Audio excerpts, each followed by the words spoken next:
Hello students, welcome to वायु learning. आज की क्लास में हम पढ़ने वाले हैं एंडोमेम्ब्रेन सिस्टम। एंडोमेम्ब्रेन सिस्टम क्या होता है? एंडोमेम्ब्रेन सिस्टम क्या है? मेम्ब्रेनस ऑर्गेनल्स का ग्रुप है, ठीक है, जिनमें इनका अपना एक स्ट्रक्चर है, अपना एक फंक्शन है। तो आपस में ये सारे क्या करते हैं? इकट्ठे काम करते हैं, मॉडिफिकेशन करेंगे, पैकेजिंग करेंगे, ट्रांसपोर्ट करेंगे। यानी हम बोल सकते हैं कि इनका फंक्शन आपस में कोऑर्डिनेशन शो करते हैं, ठीक है। अब इसके अंदर 4 ऑर्गेनल्स आते हैं। कौन कौन से? Endoplasmic reticulum, Golgi complex, lysosomes और वैक्यूल्स जो हैं, ये 4 ऑर्गेनल्स इस एंडोमेम्ब्रेन सिस्टम में आते हैं। तो पहले हम बात करते हैं यहाँ पर एंडोप्लाज्मिक रेटिकुलम की। एंडोप्लाज्मिक रेटिकुलम जो है, हम क्या देख रहे हैं यहाँ पर एंडोप्लाज्मिक रेटिकुलम में कि जो tube like structure, tiny tubular structure जो है, इसमें तो डायग्राम काफ़ी बड़ी है। अब यहाँ पर देखो, ये न्यूक्लियस है, न्यूक्लियर पोर वगैरह है, उसके साइड पर इस तरह से ये ट्यूब लाइक स्ट्रक्चर जो हम ये देख रहे हैं, ये पूरा क्या है? ये एंडोप्लाज्मिक रेटिकुलम है। अब ये जो एंडोप्लाज्मिक रेटिकुलम है, इसमें भी जो दो स्पेस पे ये डिवाइड होता है। यानी एक जो होती है ल्यूमिनल, यानी अंदर, या एंडोप्लाज्मिक रेटिकुलम के अंदर जो स्पेस आ रही है, यानी ये वाली स्पेस, ये वाली जो स्पेस आ रही है एंडोप्लाज्मिक रेटिकुलम के अंदर, इसको हम बोलते हैं ल्यूमिनल स्पेस, यानी इनसाइड ईआर, ठीक है। उसके बाद जो ये बाहर का स्पेस है, जैसे हम ये मान ले रहे हैं, ये वाइट पोर्शन पूरा क्या है? साइटोप्लाज्म है, सेल का साइटोप्लाज्म है। तो ये जो वाइट वाला पोर्शन है, साइटोप्लाज्मिक पार्ट, उसको हम क्या बोल रहे हैं? Extra luminal space, extra luminal space और एक्स्ट्रा ल्यूमिनल कंपार्टमेंट और साइटोप्लाज्म, ठीक है। तो हम बोल सकते हैं कि ईआर क्या कर रहा है? ईआर जो है वो दो पार्ट्स जो है उसमें स्पेस को, इंटरसेलुलर स्पेस को डिवाइड कर रहा है। एक तो अंदर वाला एरिया इसका ल्यूमिनल, और दूसरा एक्स्ट्रा ल्यूमिनल, यानी जो साइटोप्लाज्मिक पार्ट है। अब जो ईआर होता है, यहाँ पर हम देख रहे हैं ये छोटे छोटे जो है, ये छोटे छोटे बॉल्स जैसे स्ट्रक्चर्स हैं, इनको हम क्या बोलते हैं? इनको हम बोलते हैं राइबोसोम्स। तो ईआर में जो है ऊपर कुछ राइबोसोम्स प्रेजेंट होते हैं। जिस ईआर में राइबोसोम्स प्रेजेंट होंगे, उस ईआर को हम क्या बोलते हैं? Rough endoplasmic reticulum. तो हम बोलेंगे रफ। यानी यहाँ पर हमें ये जो ईआर दिख रहा है, इसके ऊपर ये छोटे छोटे जो हमारे राइबोसोम्स प्रेजेंट है, इनको हम बोलते हैं रफ एंडोप्लाज्मिक रेटिकुलम। लेकिन यहाँ पर हम देख रहे हैं, यहाँ पे भी ये भी तो ईआर ही है, लेकिन इसके अंदर क्या है? यहाँ पर हमें कोई भी राइबोसोम देखने को नहीं मिलता, इसलिए इसको हम बोलते हैं स्मूथ एंडोप्लाज्मिक रेटिकुलम। अब जरा फंक्शन की बात करते हैं। फंक्शन क्या होता है? फंक्शन जो होता है रफ एंडोप्लाज्मिक रेटिकुलम का, ये होता है कि ये प्रोटीन सिंथेसिस करवाता है और सिक्रीशन करवाता है। रफ का काम क्या है? प्रोटीन सिंथेसिस और सिक्रीशन में हेल्प करेगा। जो स्मूथ, अच्छा, they are extensive and continuous with outer membrane of the nucleus. आप देखो यहाँ पर ये न्यूक्लियस का पोर्शन है, और यहाँ पर ये बाहर की साइड पे प्रेजेंट है, यानी न्यूक्लियस की बाहर की मेम्ब्रेन से जो है ये जुड़े हुए हैं। अब यहाँ पर जो स्मूथ एंडोप्लाज्मिक रेटिकुलम है, ये लिपिड की सिंथेसिस करवाता है। मेजर साइट है लिपिड सिंथेसिस की। एनिमल्स में, जिसमें लिपिड लाइक स्टीरॉइड हार्मोन्स जो होते हैं, वो भी स्मूथ एंडोप्लाज्मिक रेटिकुलम में ही सिंथेसाइज होते हैं, ठीक है। तो ये तो हो गया एंडोप्लाज्मिक रेटिकुलम। अब इसके बाद हम बात करते हैं गोल्गी कॉम्प्लेक्स। तो गोल्जी अपरेटस के बारे में बात करें तो गोल्जी अपरेटस जो थे, इसको जो है वो सबसे पहले किसने ऑब्जर्व किया था? इसको कैमिलो गोल्जी ने 1898 में ऑब्जर्व किया था। और इन्होंने जब ऑब्जर्व किया तो अपने नाम पर इसका नाम डाल दिया गोल्जी अपरेटस, ठीक है। क्या देखा था इन्होंने? न्यूक्लियस के पास में कुछ डेंसली स्टेन्ड रेटिकुलर स्ट्रक्चर जो थे वो इन्होंने देखे थे, यानी कुछ नेट लाइक स्ट्रक्चर्स जो थे न्यूक्लियस के पास इन्होंने ऑब्जर्व किए थे। अब ये जो होते हैं, ये होते कैसे हैं? ये फ्लैट होते हैं, डिस्क शेप्ड सैक्स, और जिसको हम सिस्टर्ने बोलते हैं, जिनका लगभग 0.5 से 1 माइक्रोमीटर डायमीटर होता है, ठीक है। तो ये आपस में पैरेलली अरेंज होते हैं स्टैक्स के रूप में, जिसको हम सिस्टर्ने बोलते हैं। इस तरह से ये, इनको हम बोल रहे हैं सिस्टर्ने, ठीक है। पैरेलली ये अरेंज होते हैं, so they are stacked parallel to each other. इसमें जो है ये सिस्टर्ने, इनका भी जो गोल्जी कॉम्प्लेक्स है उसमें नंबर वेरी करता रहता है। जो मेन चीज़ हमें यहाँ पर समझनी है वो क्या है कि इस गोल्जी अपरेटस पे एक फेज़ होता है जिसको हम बोलते हैं सिस फेज़, ठीक है, और दूसरा फेज़ होता है जिसको हम बोलते हैं ट्रांस फेज़। सिस फेज़ वो फेज़ होता है जो न्यूक्लियस के पास वाला फेज़ है। यानी ये हमारे पास अगर न्यूक्लियस है ना, तो इस न्यूक्लियस के पास में एंडोप्लाज्मिक रेटिकुलम है, उसके बाद में जो ऑर्गेनल प्रेजेंट है वो कौन सा है? गोल्जी कॉम्प्लेक्स, ठीक है। तो इस गोल्जी अपरेटस जो है, इसका जो न्यूक्लियस के पास वाला फेज है वो कहलाएगा कौन सा? सिस फेज, और जिसको हम क्या बोलेंगे? Convex phase. और उसके अपोजिट फेज है जो, उसको हम क्या बोलेंगे? ट्रांस फेज, और जिसको हम बोलेंगे कॉनकेव फेज और मैच्योरिंग फेज। कॉनकेव फेज और मैच्योरिंग फेज, ठीक है, ट्रांस फेज। अब सिस और ट्रांस के बेस पे हम इसका फंक्शन समझते हैं, इसमें क्या होता है। जो गोल्जी अपरेटस है इसका क्या फंक्शन है, इसका फंक्शन है पैकेजिंग का, पैकेजिंग मटेरियल का काम करती है ये।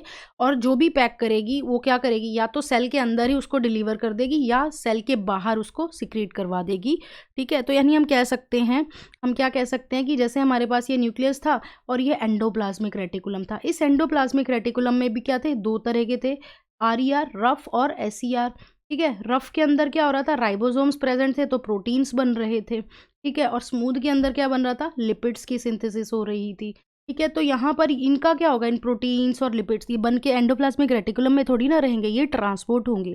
तो ट्रांसपोर्ट होने के लिए क्या होगा, ईआर के बाद जो नेक्स्ट ऑर्गेनल है वो कौन सा है, गोल्जी अपरेटस। तो अब ये कहाँ जाएंगे, ये जाएंगे गोल्जी अपरेटस में। बट हम क्या बोल रहे हैं, ये जाएंगे किस फॉर्म में, ये जाएंगे पैक होकर। किसमें पैक होंगे, ये वेजिकल्स की फॉर्म में। यानी हम क्या बोल सकते हैं कि जो मटेरियल होगा वो पैक होगा किस फॉर्म में, वेजिकल्स की फॉर्म में, ठीक है।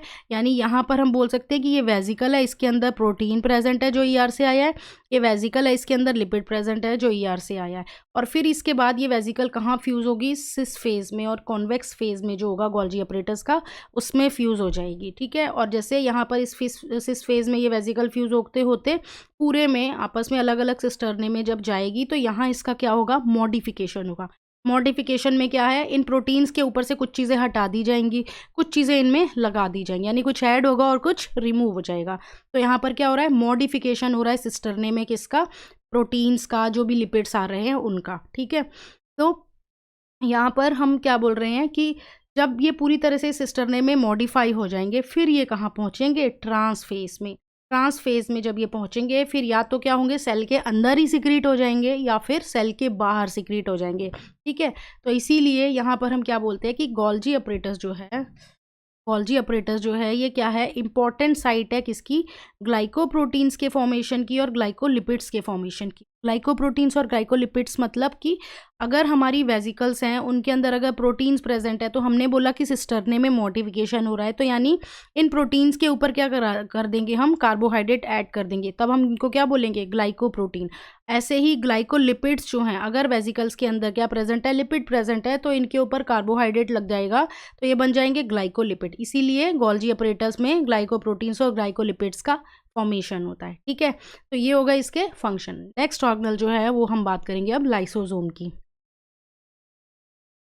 अब देखो लाइसोसोम्स की बात करें तो लाइसोसोम्स क्या होते हैं, membrane bound vesicular structure, vesicular structure जो गोल्जी अपरेटस में पैकेजिंग के टाइम जो है फॉर्म होते हैं। यानी जो गोल्जी अपरेटस का ट्रांसफेज है, जो गोल्जी अपरेटस का ट्रांसफेज है वहाँ से क्या रिलीज होते हैं, वेजिकल्स रिलीज होते हैं। यही वेजिकल्स आगे जाकर क्या बनते हैं, यही वेजिकल्स आगे जाकर लाइसोसोम्स बनते हैं। तो हम कह सकते हैं कि लाइसोसोम्स का फॉर्मेशन गोल्जी बॉडी से होता है, ठीक है।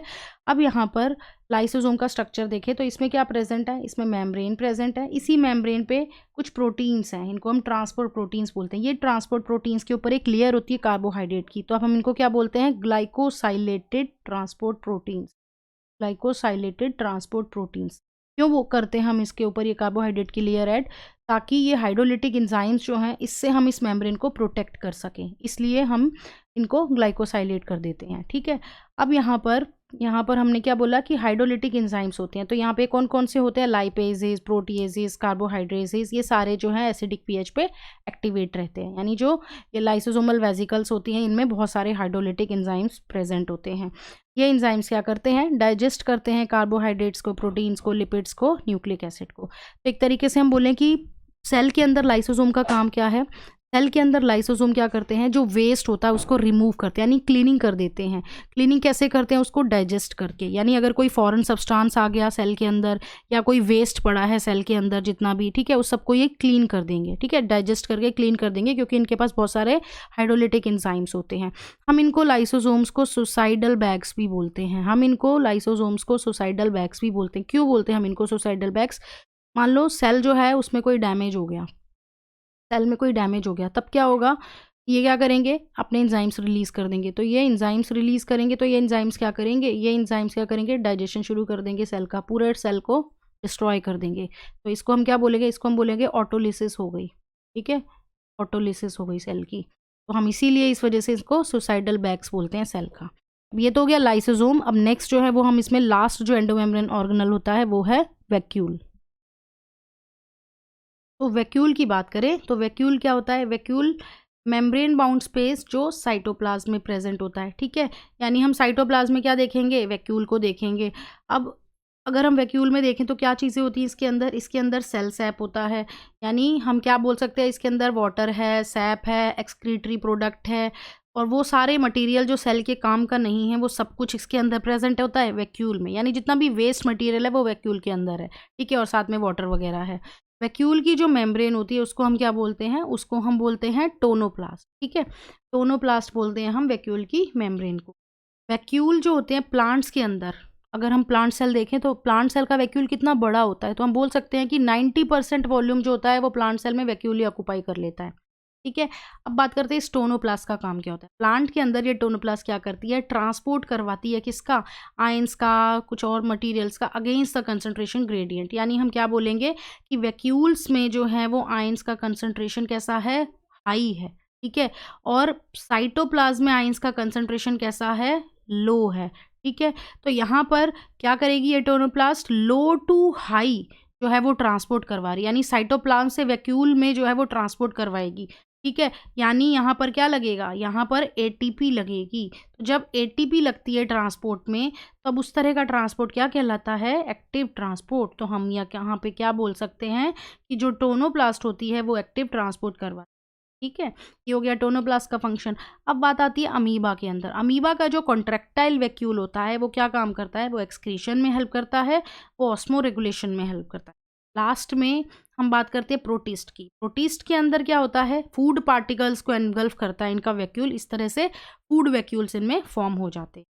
तो ये हमने 4 जो ऑर्गेनल होते हैं एंडोमेम्ब्रेन सिस्टम के देखे: vacuole, Golgi apparatus, endoplasmic reticulum और लाइसोसोम।